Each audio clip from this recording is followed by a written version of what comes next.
Next at 6 tonight, speaking up. The man accused of murdering an elderly couple in Kentwood behaved differently in court from the silent and bizarre front that he'd put on in the past. Well, today he appeared to deny the murder charges and seemed confused about what was happening. 24-hour News 8's Leon Hendricks was there. He joins us live tonight at the Kent County Jail where the suspect is locked up. Leon? Susan, good evening. That's right. He's here now on a $1 million bond for the murder charge that has been officially levied in court today. That was good news for the victim's family that's been waiting for a long time for this to happen. Unlike past court proceedings, Higgins seemed to be walking on his own today. He was actually responsive, though he seemed confused and appeared to refute the charges. But if someone did kill you, they'd be facing murder charges. And that's what they're saying that you did.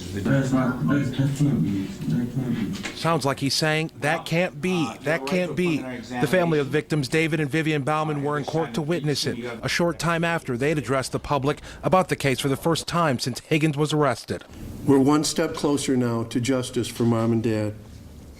Evil has visited our family, but we will persevere. The Baumans were shot to death in what police suspect was a middle-of-the-night break-in. Both victims were killed, their car stolen, and later torched. Today, authorities released few case details, but said they were confident they had their man. They also responded to questions about the seemingly still missing man in the sketch they released early on. Authorities now say they believe Higgins acted alone.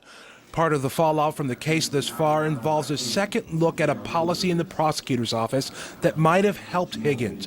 He should have been in jail because of his role in a home invasion that ended in a high-speed chase and crash here. But he wasn't arrested because prosecutors would not authorize the warrant, choosing to wait for his release from the hospital so the county would not be on the hook for his medical bills.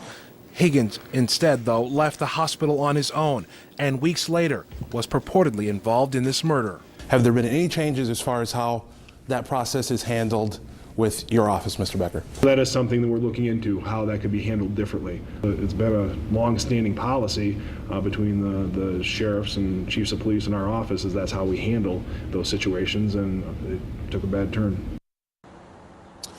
Higgins has a court date coming up later this month. Of course, we'll continue to follow the case. Reporting live at the Kent County Jail, Leon Hendricks, 24-hour News 8. And today we uncovered court documents that detail what investigators say happened the night that the Baumans were killed. It says shortly after midnight on January 5th, Higgins was dropped off at Woody's Bar in Wyoming. Witnesses say that he put a hood over his head and they thought that he had a gun and was going to rob that bar. Friends in the car stopped him and they convinced him to leave. Higgins was then dropped off near the Baumans' home. He wasn't seen again until 3 or 4 in the morning. That's when he went back to his friend's apartment, saying that he had just shot some people and didn't know if they were dead.